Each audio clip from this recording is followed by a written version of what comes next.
بسم اللہ الرحمن الرحیم۔ ایک دعا جس کا ثواب اللہ تعالیٰ نے چھپا رکھا ہے۔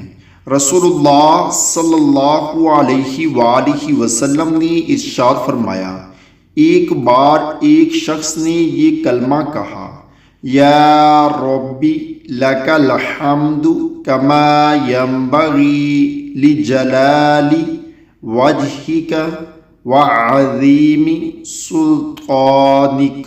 فرشتے گھبرا گئے کہ اس کا کتنا اجر لکھیں۔ آخر اللہ تعالیٰ سے انہوں نے عرض کی کہ آپ کے بندے نے ایک ایسا کلمہ کہا ہے کہ ہم نہیں جانتے کہ ہم اس کلمے کا ثواب کیا لکھیں۔ پروردگار نے باوجود جاننے کے پوچھا کہ اس نے کیا کہا ہے۔ انہوں نے بیان کیا کہ یہ کلمہ کہا ہے۔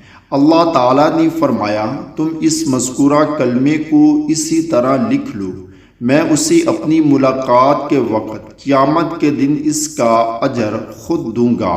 کتاب کا حوالہ نیچے موجود ہے، آپ دیکھ سکتے ہیں۔